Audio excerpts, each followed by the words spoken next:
Good afternoon and welcome to the Joy Show. I'm Barbara Jean, your host, and I am so delighted you're taking time to watch the show today. You are in for a treat. The Joy Show is all about interviewing people or having conversations around living authentically, finding your passion, your purpose, and there's just one you, so be that. Anyway, we will be meeting our guest shortly. In the meantime, let us begin with a land acknowledgement. We work, live, and play on the historical and traditional territory of many First Nations.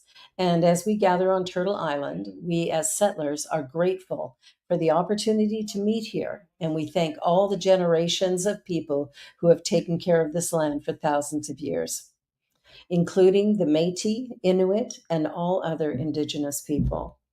Also acknowledging that as we continue to grow and expand on these lands, there is still unresolved and dangerous inequality and discrimination toward our BIPOC and 2S LGBTQ plus family. By making these acknowledgments, we strive to be allies and take an active part in reconciliation. We recognize our oneness, we realize our history, and we choose to create a new reality. We are one. Well, my guest today is a remarkable human being. Jan Phillips is a thought leader who connects the dots between spiritual intelligence, evolutionary creativity, and social transformation.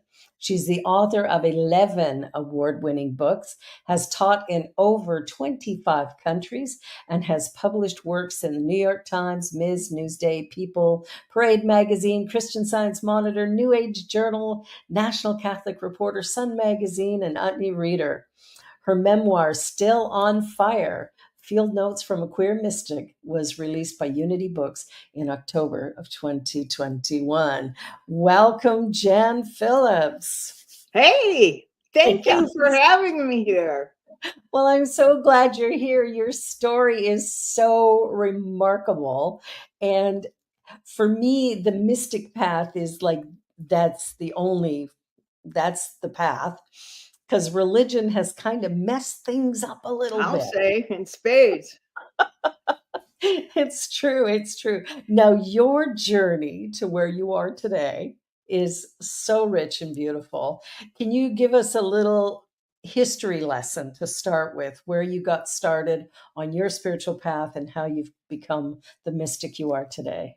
Oh boy, oh boy. Well, I'd say around age 12, when we begin to move into our puberty and discover who we might be, I realized, uh-oh, I'm gay, I'm Catholic. This is a deadly combination.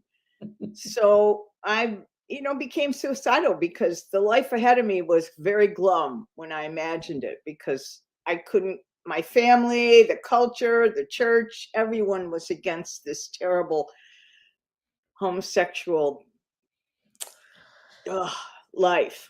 Mm-hmm. And so my sixth grade nun discovered that I was really depressed and sad, and she began a campaign called Positive Reinforcement to Mm-hmm. take me out of that, to get my inner, to kind of stoke my inner fire, which was Yeah. down to embers. And as a result of that, that felt to me like that sick little dying caterpillar became a butterfly. Mm. And when that happened, I decided right in that very same week or day or whenever I realized I was reborn, I decided to be a nun, because if nuns save kids' lives, that's what I wanted to do. Wow. So from that early age of 12, I knew I would be a nun. And so I entered the convent at age 18. But that's also a highly volatile age when we're beginning to experience our sensuality and have desire that's bigger than ever before. And there I am in a mother house of 400 nuns. So, of course, I fall in love. Of course, I fall in love. And that was my downfall. Yeah.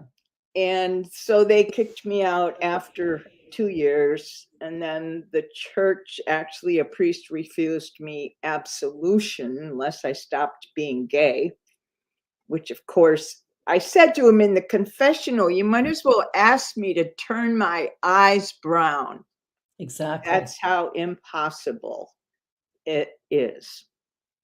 And so because I wouldn't not be gay, he said, I'm not giving you absolution. So there goes my church. And I became a churchless young woman at age 20. Wow. And that's got to be tough when so much of your life has been so devout to all of a sudden be pushed aside like that. It was such a turbulent experience. It took me 20 years to get over it. And I was a mess. I did a lot of heavy drinking, a lot of drugging, a lot of promiscuous behavior. I was just a hot mess. But I had an experience 20 years after that event that caused me to be able to put it at rest and to realize there's nothing to forgive. It was a privilege for me to have that experience of 2 years of a monastic life. That's affected my life forever and ever. And it was all the grounding I needed in monasticism. Nice. I love that. I love that you could see your way past that initial, well, it was a trauma, really, to have your church and everything taken away like that, just because you are who you are. It was a trauma, for sure. Wow. And so you've moved past that. You've written a bunch of books, and your latest book sounds fascinating. I haven't read it yet, but it's on my list to to buy. I've got so many books I haven't read. I keep buying them, but this is one I definitely want to get because it really, even the title of it, I love that. Still on Fire. I'll send you the PDF file of it so you could just have it on your computer. Oh, And beautiful. Thank you. anybody listening to this podcast, if you email Jan at janphillips.com and said, from Joy's podcast, please send me the PDF file, I'll do that. No charge. Oh, beautiful, beautiful. Well, we'll make sure that we put that in the comments so people know if they've seen it here. Then, oh, that's very generous. Thank you. Thank you. So tell me about the journey after you got out of the well, you were kicked out of the church, and how have you found your way? What are you doing now? I know you've got a great TED Talk on your website. Yeah, good TED Talk. Um, I consider myself a social activist more than anything. Even Okay. though to make a living, I've been writing books and mostly facilitating retreats and workshops that Okay. connect those dots: spiritual intelligence, evolutionary creativity, social justice. So that's my main work. But as a social activist, I started a company called Syracuse Cultural Workers back in the early 80s with Mhm. 4 other social activists. It's still alive now. We publish and distribute artwork for and about social justice. So I'm no longer with them, but I'm the Yeah, co-mother of it. So I say we. of They're still course. in Syracuse, New York, and they have a great catalog of all things social justice oriented. Lots for LGBTQ community and SyracuseCultureWorkers.com. And Oh, so beautiful. when I founded that organization with my cohorts, Ronald Reagan was president and was driving me nuts because he's escalating so much the nuclear proliferation. And Mhm. whenever I get anxious, I have to move because anxiety in my head makes me feel crazy. Yeah, So, and plus we weren't paying ourselves much money. So I had a side job working as a picture framer. yeah. And one day somebody leaves a copy of The 100th Monkey on my workbench. And that's also a book that's given away for free. There's millions of copies of it, and you can always get The 100th Monkey is called. And in that book was a story about this research on monkeys that made me exclaim in the restaurant. I was in a little restaurant on my lunch hour from being a picture framer. I said right out loud, "Oh my God, I could be the 100th person." Yes. It so moved me, this little teeny book that came out of nowhere. And after I finished my lunch, I went across the street and started a bank account, a savings account. And I said to the teller, "Here's $20. As soon as I get 5,000 in here, I'm making a peace pilgrimage around the world." She, of course, didn't know what I was talking about. But anyway, it took me a year and a half. I got several more jobs. I worked my little butt off. And hey, there's the 100. Yeah, there's the 100. Good. And started a peace pilgrimage. I've been photographing political rallies and demonstrations and activities since 1975. So I had a slideshow of the peace movement, a slideshow of the women's movement. And I left with that slideshow in a backpack, 200 rolls of film, started in Japan. My first gig was with the Nagasaki bomb survivors. Oh, okay, yeah. And I tell the whole story in the book. I did it without a plan, and it was a crazy thing to do without a plan, but it worked out just fine. So it's very organic. I made it through 21 countries and showed my slides wherever I could. Spent a month in Japan, spent 3 months in India, spent a month in the Himalayas trekking to Annapurna. And all those experiences and all of those associations, because I never stayed in hotels. I was always with people, families who Yeah. let me in. And they were, Hindus, Muslims, Sikhs, Palestinians, Israelis, Buddhists. So I was inundated with the world faith traditions. And it happened at warp speed. And I just kept gobbling it up till I got home a year later and realized something huge had happened to me. Another transformation equivalent to 6th grade, which I was now a spiritual contemplative and not so much the political activist, because I had to figure out what the heck had happened to me. Yeah. And I'm the kind of person that doesn't know what happens until I write it out or speak it out or whatever. So I decided to write it out chronologically. So I ended up with a book that was published by Friendship Press called Making Peace, One Woman's Journey Around the World. It was a photographic book, full color, really beautiful. And in every chapter was a different country and revealed the transformative experiences in each of those countries. And then, she's so quick. Your assistant needs a raise. She's very good. So quick with all these images. So there's the book and images from Japan and China and India.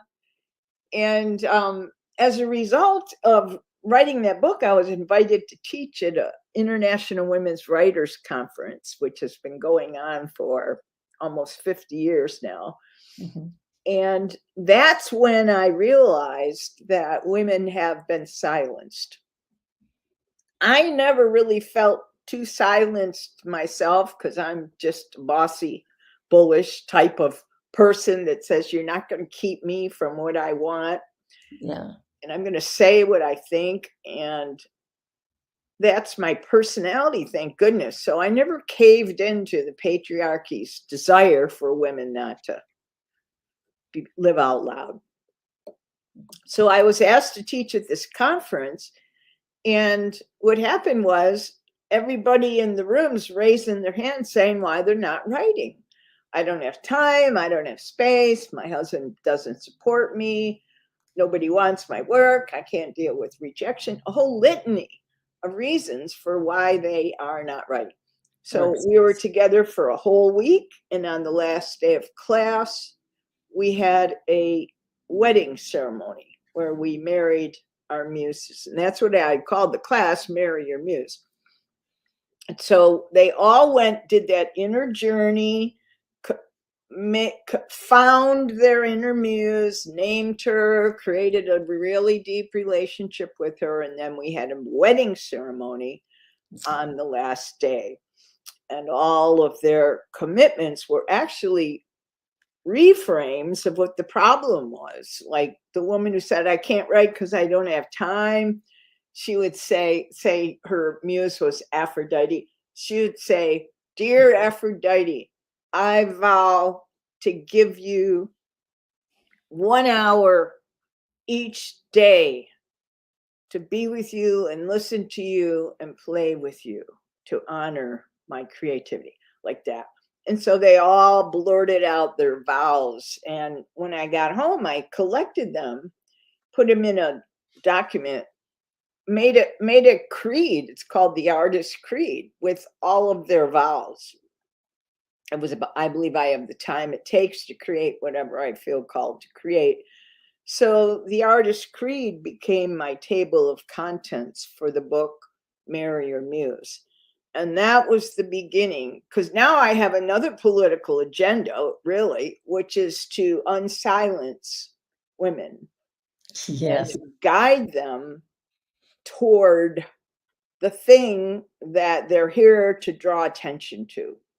So Marry Your Muse was my second book. And I've been writing books ever since. Whenever I encounter a problem, I write a book about it and then move on to the next thing. Nice. I love So that. now I have 11 books. I have encountered 11 problems. Only 11. That's pretty good. Lucky me. So far. And as long as you're on this side of the grass, you might locate one or two more that you can write about. So that's I'm very, working on one now called Stop Seeking, Start Finding. oh, I love that. I People love are that. always saying to me, I'm a seeker. And I go, oh no, how sad. I can't believe you haven't found it yet. It's so Where can findable, it's unavoidable, but we've been yeah, we've been enculturated. That's the problem with divinity. We've been enculturated to think of God as external, far away, yeah. inaccessible, when the exact opposite is true. Judgmental. Here's God right here. You can't see it, but I'm breathing it. You're breathing it. Yeah. We're all breathing it.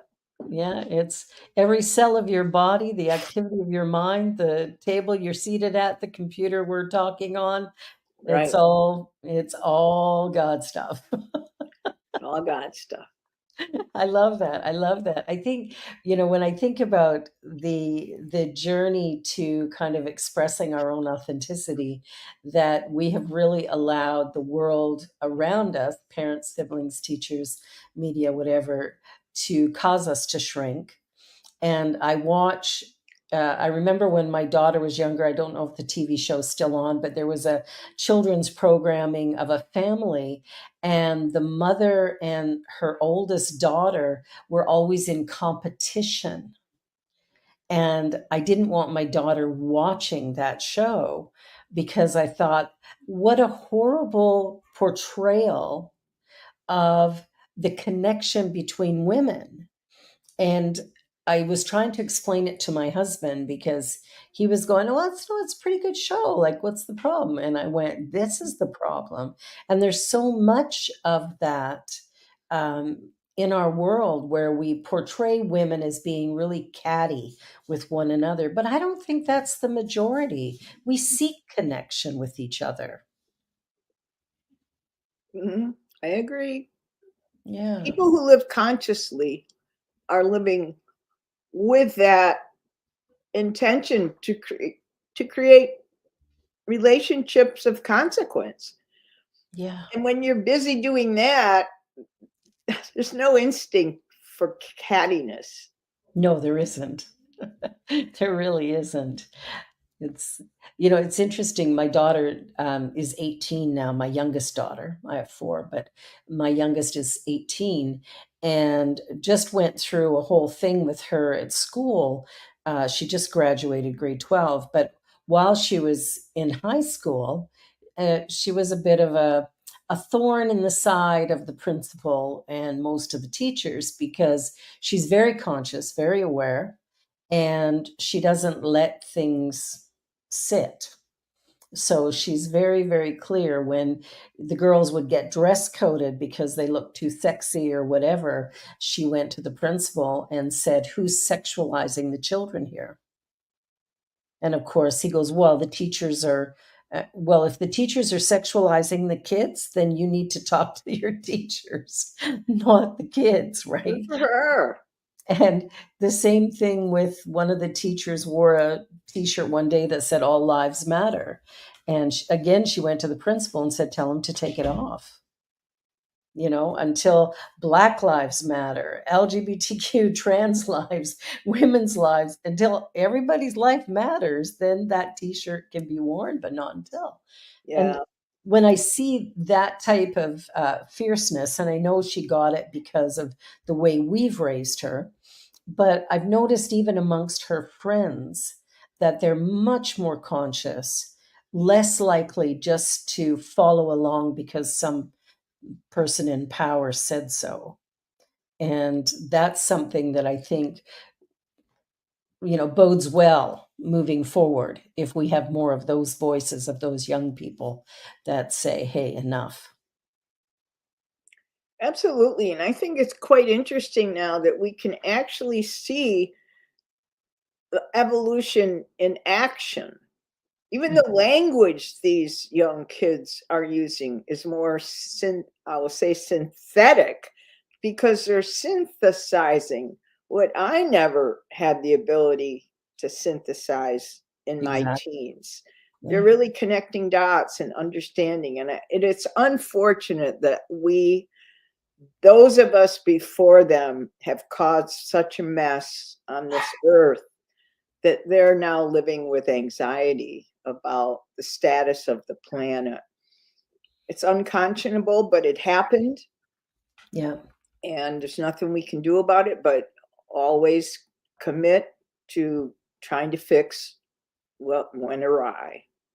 Yeah, I think part of that is sort of dismantling the colonialism that has been sort of the foundation of what we do. And the challenge of that is because we're so conditioned that we're doing, you know, we're living that life so automatically, we don't notice that we're doing it.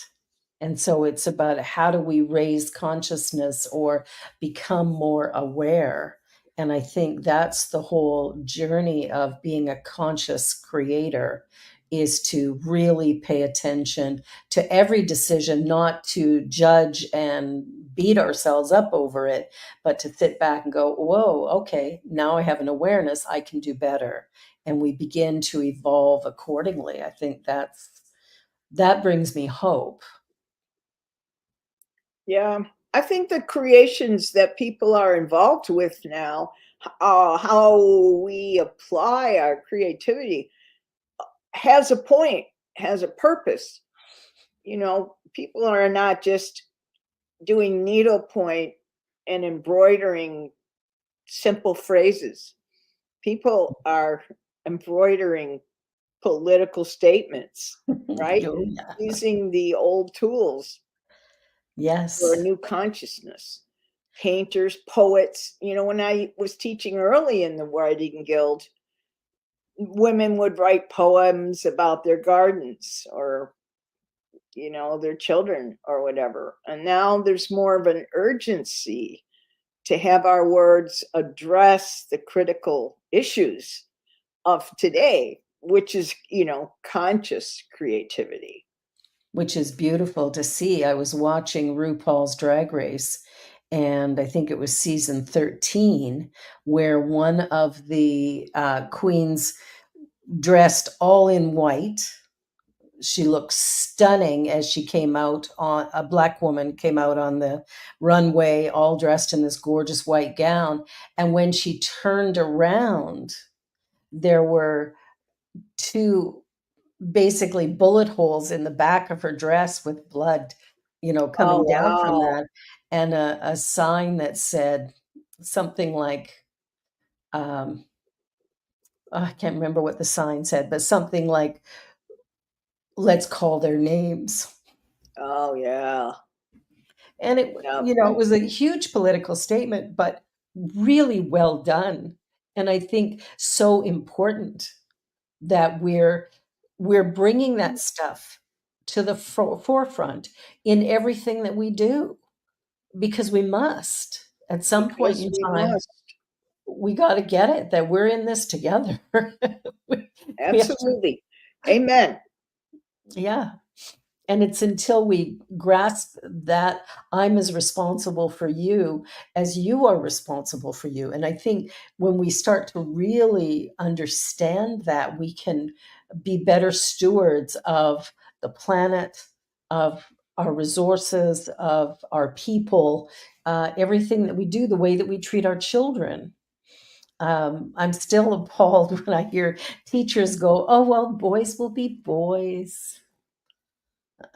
How can Yeah. you say that in this day and age? Yeah. You know? Oh, God help us.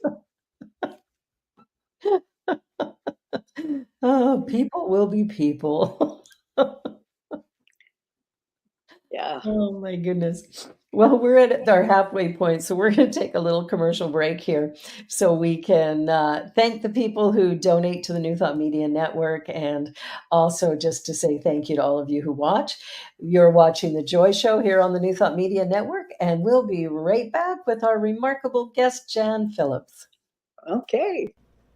Please help us say thank you to our organizational sponsors, including the Hefferland Foundation, Affiliated New Thought Network, International New Thought Alliance, Science of Mind Archives and Library Foundation, Center for Spiritual Living Denver, Center for Spiritual Living Midtown, New Thought Philadelphia, Planned Happiness Institute, Summit Center for Spiritual Living, One Heart Retreats, Center for Spiritual Living on the Lake, Unity Spiritual Center, Kitchener, Home Center for Spiritual Living, La Mesa, Satya Center, Center for Spiritual Living, North Jersey, Unity of Savannah, and Center for Spiritual Living, Seattle, as well as all of our individual donors.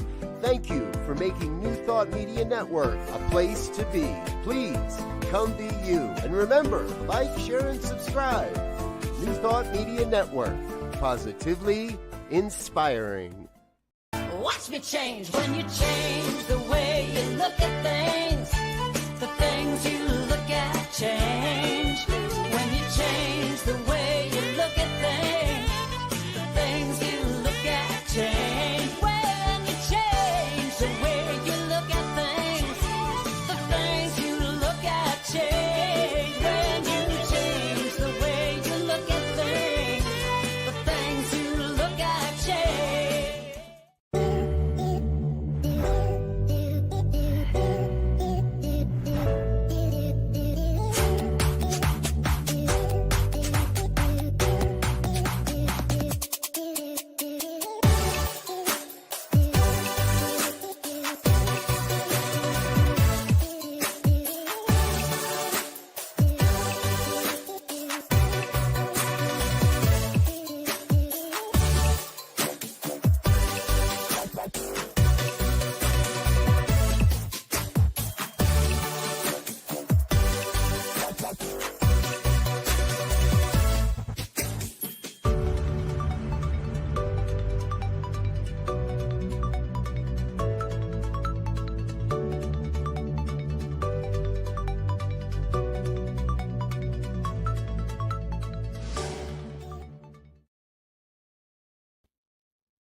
And we're back. You're watching The Joy Show, and my guest today, Jan Phillips, is the author of many, many, many books, is a mystic and absolutely social activist doing all kinds of work all around the world.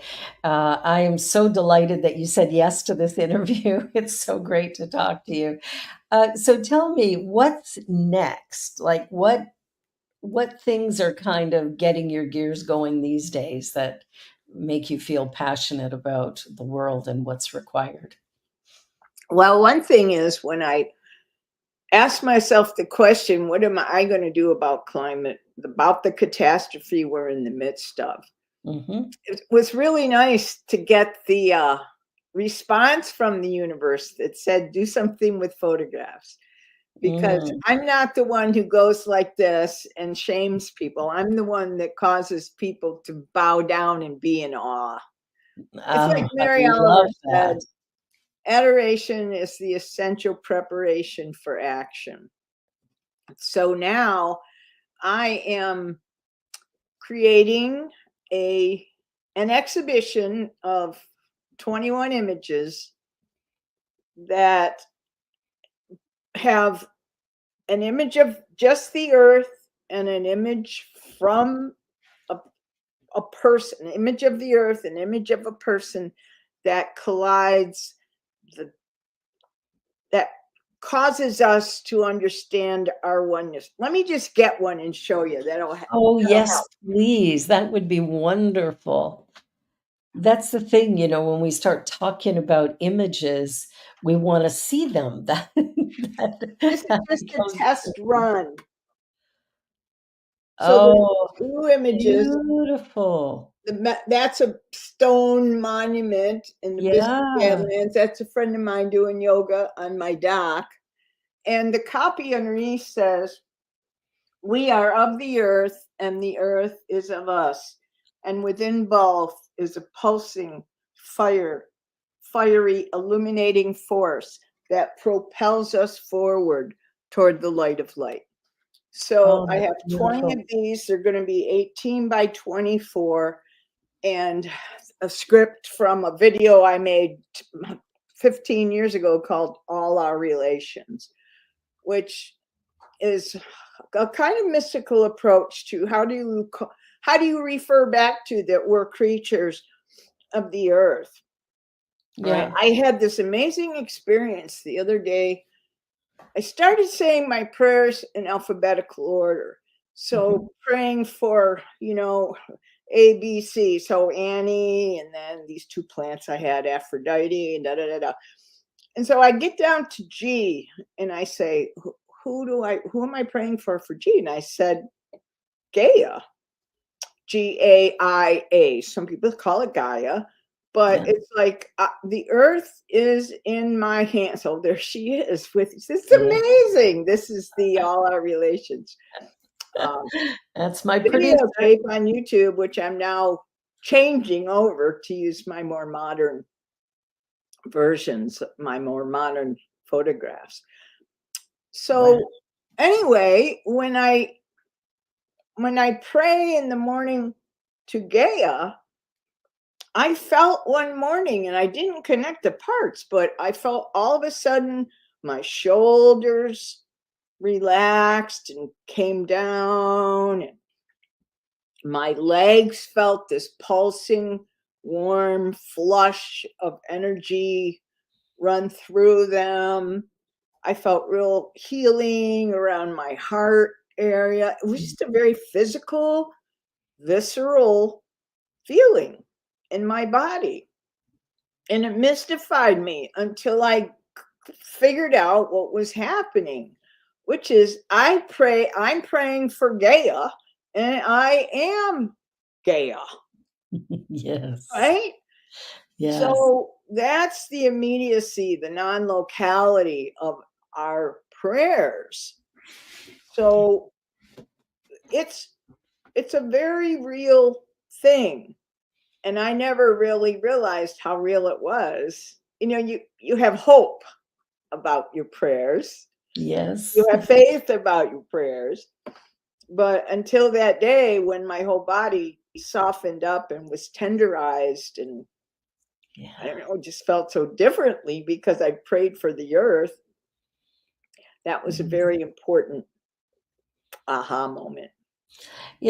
Yeah, I think when we get our connection with the planet that we live on and the way we've been destroying it, and ultimately we can't destroy the earth, it will kick us off first, and then it will be fine. As we saw through COVID, take people out of the mix and watch the environment flourish. Yeah, It was exactly. quite remarkable actually to watch that. But I know for myself, I became vegan a little over a year ago, uh, and it was having a mystical moment, really, that I had been praying for healing of my back, which I have spinal stenosis. So I was in pain all the time. And I was going to a conference at Unity, and I sat back and said, hey, if Myrtle Fillmore can cure herself of tuberculosis in the 1800s, surely I can cure this now. And I walked into, so that was on a Sunday. I'm at convention all week. On the Thursday morning, I go into the convention hall with my walker and take my seat. And at the end of the morning session, and the speaker that morning is from climatehealers.org, and he was talking about the importance of doing um, kind of two methods of reducing the heating up of the planet. Part of it being, all the fuel that we burn and all of that. And the other is agriculturally, what we're doing with animals and taking down trees to grow crops and all that, and how that's adding to the carbon in the environment. But it was in that meeting that I had a complete healing. I got up at the end of his session with no physical pain whatsoever, have not had any since. And I knew in that moment the message was be vegan and this is done. And it was remarkable. I came home from the convention and my family were like, what happened to you? Right. Because I Right. went from not being able to move and now being able to walk freely. But the message, I knew that they were tied together, that, and again it comes back to caring for the planet, because, and the way that Dr. Rao presented his findings was really easy to hear, because he's a systems engineer, so he was able to put it in a way that makes sense, rather than sort of hitting us over the head with dead animals or something that for me just doesn't work. Um, but it was wonderful to hear him talk about the importance for our climate and why, and to explain it in great detail. And then for me to have the healing at that particular moment.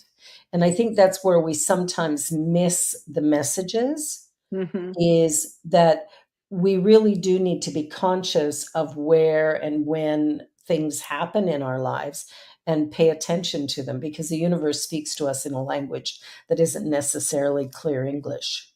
So, I read this line that Kurt Vonnegut wrote on a Post-it note and put on his neighbor's windshield. The line is, your planet's immune system is trying to get rid of you. It's so cryptic, wow. but it's like you said, right? We think we got the whole world in our hands, but she's going to drop us off the minute we, show evidence that there's not a majority of us caring for her. Exactly, exactly. And I look at the way we've treated the indigenous people who actually had it right from the beginning. Yeah. They were living with the mother. We use the mother. There's a different, Yeah. a big difference there. Yeah. It's like they say when the pilgrims first were on their big ships and they first came into the harbor, and there was all this scent of flowers and plants and lusciousness. What they did was take inventory, Mm, and have been doing it ever since. I mean, why are we such a rich country? Because of slavery. We're not exactly. rich for any other reason. So Yeah. when we begin to put the dots together, then I people sometimes feel overwhelmed, and it's like, what can I do? So much is going wrong. And I always say, figure out what's breaking your heart the most. Yeah. And that'll change from month to month, right? Used to be Mhm. rainforest for me, now plastic in the ocean. It changes. For some people, it's puppy mills. For some, it's pro choice, abortion, that issue. But we all want to look inside ourselves to say, Mhm. what's crushing us? And Yeah. once you identify that, then to ask, what is your heart's desire? What would you do if you won the lottery and could do anything? What do you really want to do? Do you want to travel? You want to play Mhm. golf? Do you want to have circles of people and talk? What do you want to do? You want to write a book? And put those two things together so that you're engaged in an activity that's the funnest thing for you. And you're also addressing the issue that is most a crushing thing for you, because we can't address them all. And I'm not going to go to the Amazon, right? I can't, that's not something I could do easily anymore, not like going around the world. Yeah. So it was like, okay, I'll send money to the Rainforest Alliance. John Seed, one of the guys associated with the Rainforest Alliance, had this beautiful line. I saw it in a magazine. He said, I'm not John Seed saving the rainforest. I'm the rainforest saving itself through John Seed. Hmm. I love that. It's a little mystical twist. Yeah, I really like that. That's beautiful. Yeah, if we look at it that way, it changes everything, right? Yeah. I Wow. think our heart's desire is to be one with. And what's the better thing to be one with than the earth, which is Mhm. about abundance? Oh, she's still playing my all our relations. Yeah, I love that. I love that. Die hard going there. So Wow. these are little jellyfishes when I'm talking about the cells in our body. So yeah, so Mm. with Scott, I feel like all my life I sang out, he's got the whole world in his hand around Mm. every campfire, and now I boycott that song Yeah. because it's abdicating our power, Yes. our responsibility, because we have this one earth in our hands. Yes, we do. Absolutely, we do. The other thing I was having a challenge with, we just had Thanksgiving here in Canada, and I know you'll have it next month in the US. And I'm thinking about, the whole premise of Thanksgiving. The pilgrims came here and took over and destroyed nature, destroyed the indigenous peoples. Uh, so I'm looking at Thanksgiving going, I have to do it differently this year. I have to look at what am I grateful for in my life that has nothing to do with that tradition. It was hard to really think about Thanksgiving for the first time. It was You're like, reminding me of the first peace calendar we produced as Mhm. Syracuse culture workers. We used Howard Zinn's People's History, and for little dates on the page. Remember, well, when we grew up here in America, on Columbus Day, which is October 12th, we'd always be grateful that Columbus discovered America.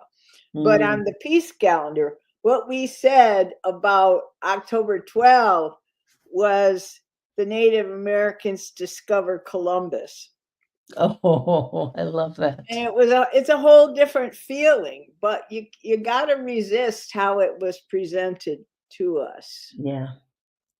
I was reading a book recently by a Canadian Indigenous writer called The Inconvenient Indian.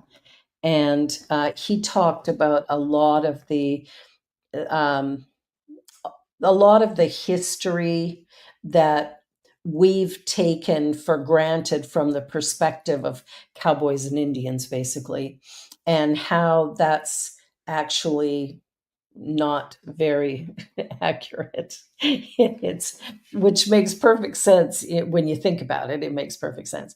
But we've taken it for granted. I mean, even the white hats and black hats, when we look at that idea of white and black and how these things are playing out today as we start to dismantle the racism that's so relevant and so current, and for whatever reason we can't seem to get past.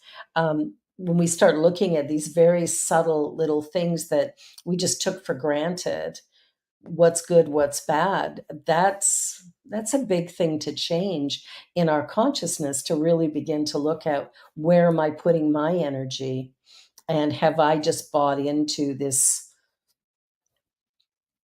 patriarchy, this this system, this colonial system that isn't actually working. That's the greatest re-education of our times, I think, the re-education of white North America.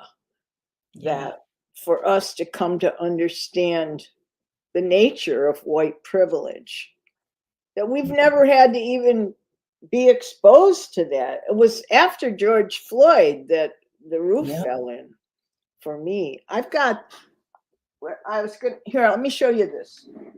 Yeah. I ordered this set of cards so that I could organize circles, The anti-racist deck. I like that. and it's circles of consciousness, so white people can have dialogue about our issues, because we can't go to black people and say, help us figure this out. This is No. our responsibility.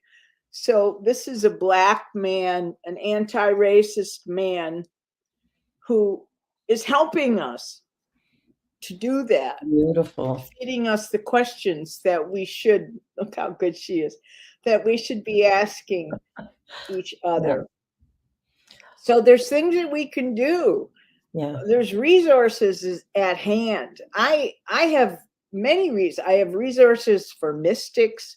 I have a deck for mystics called Awakening the Mystics. I have a deck of cards for people to engage in conversations that matter, to evolve ourselves forward as a circle, to inquire into each other in ways that, if you're in a circle with people and you pick a card, you have to answer. See how she is? She gets I these know, things she's right away. amazing. There's my card deck, The Inner Journey. There's the Artist Creed. Right. So people, I always say to everybody, every thought I ever had is for sale. Because as a social activist, you try and figure out, how can you make beautiful things that people want to put on their refrigerator or send to somebody else, and have it pack a wallop. Mm-hmm. I love that. I love that. And I think the conversations, I've had interesting conversations. I was teaching a class last year, and one of my students is Black. Everyone else in the group was white. And there was one gentleman who was in his 70s, and he started talking about oh, how hard it is to be a white man today. And yeah, and I said to him, I said, you need to stop talking right now. And he kept going, and I went, no, no, you don't understand. You must stop talking right now. And you and I are going to have a conversation at the end of the class, because you can't say that. And then I had a meeting afterwards with the woman who was in my class, and she said, I get it. I get it all the time, unfortunately. But I think that's the key for most of us, is noticing it and taking it to task right away. That when we see an injustice or hear one, that we do what we can. For me, it's about educating as much as I can. I have to educate myself. I ministered in 2 Black churches over 11 years, where there was maybe 2 or 3 white people altogether, including myself. So I've had a lot of experience in the Black community, less in the Indigenous communities, which is where I was trained to be racist. My dad was really good at that. So I dealt with that myself, going, holy man, I just thought, what? Try to unravel it and become conscious of how to change that. But having conversations with white people about racism is almost like banging my head against the wall sometimes, because white people don't believe they are. And I think recognizing that we are racist. And I had a Black woman who was leading a workshop with us, and she said the reason only white people can be racist is because they're the only ones who benefit from racism. And I thought, well, that's an interesting way of looking at it. But it's true. We do have our white privilege, where if a Black person is racist against whites, they're not getting any privilege out of that. There's no benefit to them for that.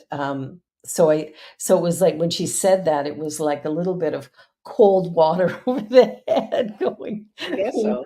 wow. And she was in a room of about, I don't know, there was about 100 people on the call, and 99% of them were white. I was expecting all the calls to drop. Nobody left. Everybody stayed and listened. And she's a very good facilitator. But I think coming to recognize that we think being racist is bad, so we'll pretend we're not, just so we don't have to call ourselves bad, rather than I'm uninformed and I need to learn. And I love that idea of the anti-racist deck to create those conversations. I think that's brilliant. Yeah, me too. I'm thrilled about it. Yeah. Because it's direction from the Black community, from Yeah. a Black individual, Ibram Zendi, who has written a book called Anti-Racism or something. I can't remember Yeah. now, but he's Yeah. got a big platform. He does a lot of podcasts, and it's his contribution to us, which he never should have had to make. But he Exactly. generously made it to help us out once and for all. It's not if we're racist, it's how does it show up? How does it show up for us? Because it's really there. Every one of us. You Yeah. can't be an American, or I can't speak for Canada, but you can't be an American without being racist. Mm. It's impossible. It's just, Canada you're is born into it. Yeah. And we play this game of being nice, but I think nice is a 4-letter word as well. Yeah. And, it's one of those, try to define nice. You can't even really define it. It feels a lot like mediocrity, kind of giving in to status quo rather than standing out or standing up, right? I think that's, for me, the big the big definition there of nice. And Canadians are thought of as nice and polite, and that's a great story. It doesn't heal the lives of the Indigenous people who are still going hungry here, who don't have water here, who It's are personalizing, like what you did with veganism. Mhm. There's a personal approach, a global approach, and Yeah. when it's personal, like I'm facilitating a book group now, and we're on the book Deepak Chopra's 7 Spiritual Laws of Oh, Success. that's a great book, yeah. And in chapter 2, he's pounding it into our brains, the giving is receiving. And he's always got at the end of the chapter assignments. Yeah. And this week's assignment is go out of your way to be nice. I don't know that he used that word, but Yeah. compliment somebody Yeah. Don't just have an exchange, make them feel better. Yeah. Do a kindness. And so when I went to the post office yesterday, I was really conscious of thank the woman for being there. I have an account with them, and so I just bring all my shipping. I don't have to wait in line. And I made Yeah. a big deal out of how special she was to give me all these privileges, and I felt like good, marked that off, right? Being nice, being super nice. I'm always trying to have conversations with clerks and be Yeah. nice. And that's just our everyday thing. But when he says up your game, Up your game. be more conscious of it. That was a challenge. And the being conscious, like I went through a drive-through, I don't know, a couple of weeks ago, and I sometimes will pay for the person behind me because it always kind of surprises them to get this little surprise gift. Well, as I was going through, and I just trust intuitively, whatever, if I feel oh, pay for the person behind you. It's like, oh, okay, and it was a cop car behind me. And I paid Wow. for them, and I thought, I wonder how they will treat people for the rest of today as a result of this one thing. That's a But sweet yeah, and question. I thought, I'll bet this has never happened to them before. I bet. That's a So wonderful we're thing. down to our last 2.5 minutes, if you can believe it's gone by so fast. One final thought that you would love people to take away from our conversation today. A final thought. One is to remember you can have a great ordinary life if you don't have a spiritual practice. If Yes. you're not in an active communal relationship with mind at large, cosmic intelligence, whatever you call that, God force. Yeah. You can have a life without a spiritual practice, but Yeah. you can't have an extraordinary life without a spiritual practice. So that's your call. And it doesn't mean anything, but every day set aside time for silence so you can receive your bulletins from immortality. 10 minutes a day, but every day make that a commitment so the universe knows you're there. The Mm. other thing is let's reflect on divinity being our earth in the trees, right? In the rivers, in the lakes, to reel God in from the heavens and say, this God is what I'm walking on, what I'm breathing in, what I'm drinking and eating. This God is my life. I metabolize this God all day long. Those are the two things I have to say today. Wow. That's all I got to say. Wow. Jen, thank you. You Thank you. are truly a light in our world right now, which is so, so needed. And I'm so grateful you said yes to us. Thank you for inviting me. Oh, this is beautiful.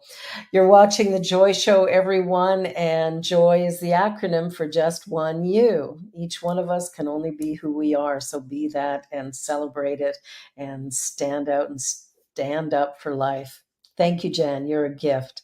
Thank you. And thank you to the New Thought Media Network and anybody watching today. Be sure to come back again next week, Friday at 3 p.m. Eastern Time, where we will do this all again. Have a wonderful weekend. Bye for now.